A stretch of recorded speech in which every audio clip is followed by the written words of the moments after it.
The first championship race of the day was the 1-2-5 event. Taking a look at the front row, there's number 2, Dennis McCulloch. Number 9 is Owen McNally. On this side, it's Robert Dunlop. Words of advice there from Liam Beckett. And completing the front row, number 6, Gary Dynes. Joey Dunlop would come to grief in this race. Getting some last-minute adjustments there to the visor from David Wood. And Bob Jackson also going in this one. We join Harold Crooks at the start. And off they go. Dynes on the outside, McCulloch, McNally, Joey Dunlop, Robert Dunlop. The flying 5 into the right-hander at the paddock for the first time. The 1-2-5 singing their way. Second group getting away now, led by Raymond Hanna, number 65. Last man away there, number 98, Bob Jackson. But the leaders now getting their heads down in the B125s, getting everything tucked in, making sure that they're getting as much out of the little machines as possible. And it's McNally who we see first. The field streaming through there. Round the white line he comes. Down into the left-hander, out of our sight for a moment. But then head down, here he comes. It's number 9, that man Owen McNally from Robert Dunlop. Into Marley for the first time. McNally leads. Robert Dunlop in second. The rest of the field there, right on his tail. Look at this as they head down the very fast stretch of the Armagh Road. Number 9, McNally from Robert Dunlop, from Dennis McCulloch, from Joey Dunlop, from Gary Dynes. Into Cooley Hill, it's still McNally. McCulloch's now up to second, Robert's third, Joey's fourth, Dynes is fifth. What a battle this is, right from the start. Very fast stretch this. He has a look underneath. There's left arm to see where the opposition is, and it's right on his tail in the form of Dennis McCulloch and Robert Dunlop. Nothing here and here as they come down. 3 abreast down into Bell's Crossroads for the first time. It's McNally, McCulloch, Robert Dunlop, Joey Dunlop and Dynes. What a race this is, Alan.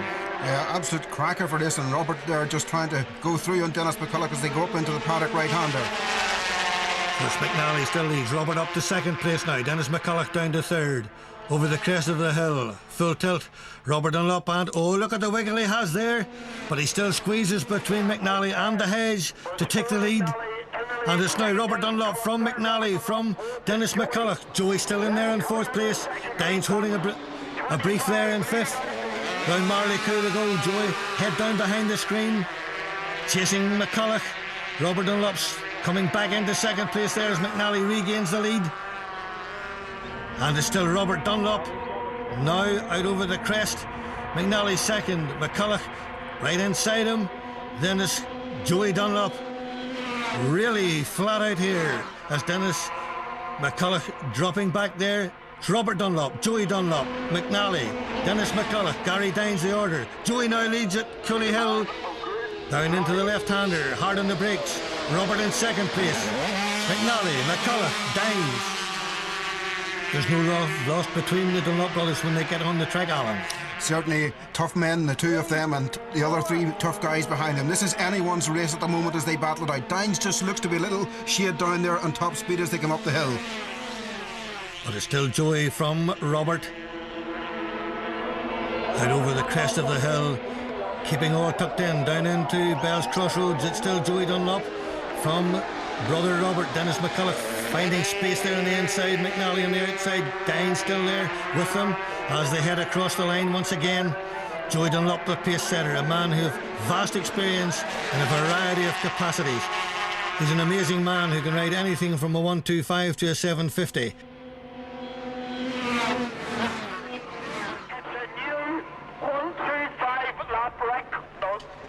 As they appear again, it's still Joey, Robert, McCulloch, the front 3, with the other pair just waiting for their chance to get to the front. Joey goes right wide there, using every centimetre of the road. Robert still in second place, but he's up alongside his brother now and going into the lead once again. It's Robert Dunlop from Joey Dunlop.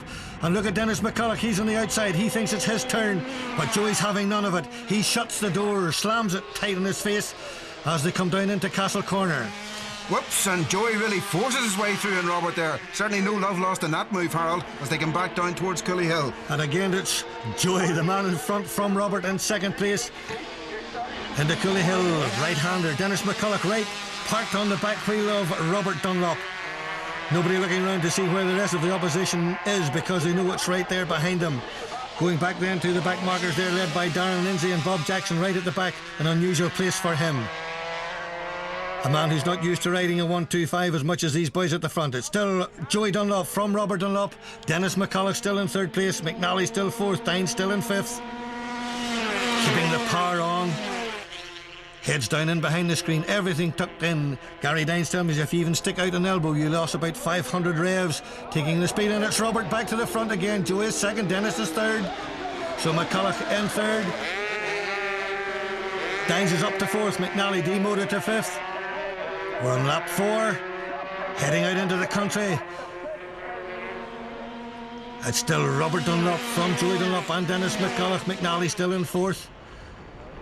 See how tight they are here. Little paw of the front wheel there from Robert Dunlop. He comes down the brakes, and remember, he's braking with the thumb of his left hand while the other boys are using their right foot.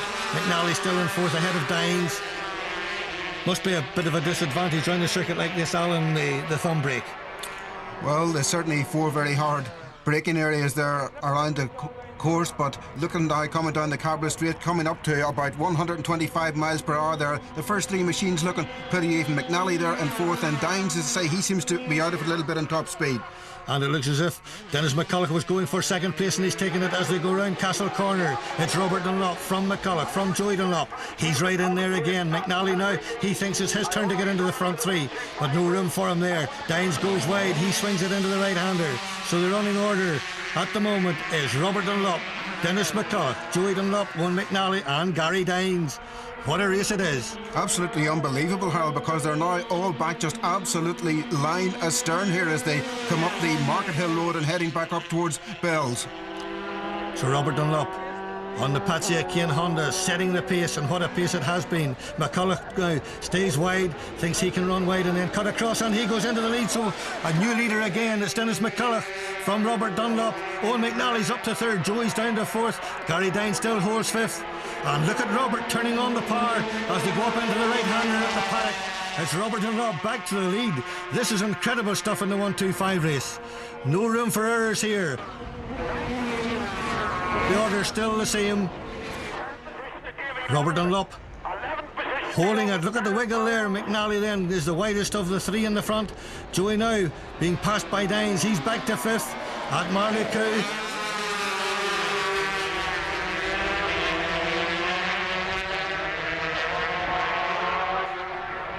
The battle, unbelievable. It's a war, this, rather than a battle.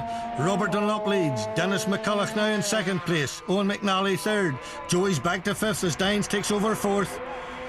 You can perm any of the 5 numbers any way you like, and you'll probably be right. It doesn't matter what they are. But here they come, and look at McNally going through on the inside of Robert Dunlop at Castle Corner. He still leads as they approach Cooley Hill. It's McNally, Robert Dunlop, Dennis McCulloch, Joey Dunlop and Gary Dynes. Heads behind the screen once again. Power on, up the gearbox into top gear, keeping the revs up. Running very wide there. Significant of the speed that the 1-2-5s are doing down this very fast stretch of the course. Heading towards Bell's Crossroads. It's McNally now. Robert Dunlop in second place. Joey holding fourth as they disappear. The back marker there, number 16, Alan Hines, doesn't know what's going to hit him. And this is where the skill appears. We're now on lap 6. Robert Dunlop taking advantage of the traffic, goes round the right-hander. That's an amazing shot as you see the fast men going past the slower ones, Alan.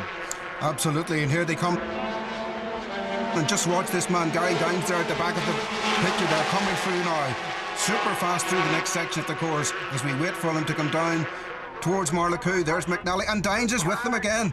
So Dynes absolutely with them again as they come down in. And the man being gobbled up then by them is Brian Campbell. The 5 of them still in there. Dynes still at the back, as Alan said, with them. But the fight is really on. McNally now making his bid for the front and holding it as they come into Castle Corner. It's still McNally, Robert Dunlop, Joey Dunlop, Dennis McCulloch, Gary Dynes. What can happen next? It's still McNally. There's Robert. There's McCulloch. There's Dynes. Where's Joey? Joey has gone missing. So Joey has dropped out of the front 5. We're down to 4 riders. The red flag is out. The race has been stopped. Joey Dunlop has crashed out on the 6th lap of this race. When Joey was taken to hospital, it was confirmed that he'd lost part of a finger, he'd broken bones in his hand, broken his collarbone and damaged his pelvis. So Joey on his way to hospital. Now, after a crash like that, incident report forms are filled out, and this one showed that Joey's accident was caused when the machine was on the right of the road, the front end slid away, followed by the rear end.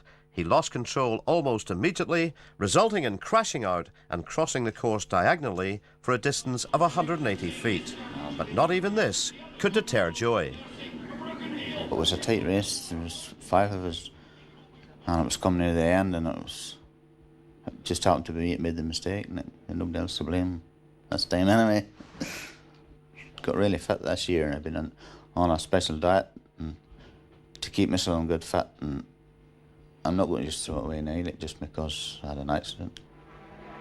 It was decided that the result would be taken from the end of lap 5. Owen McNally and Robert Dunlop crossed the line in identical times, but McNally was given the verdict by half a wheel.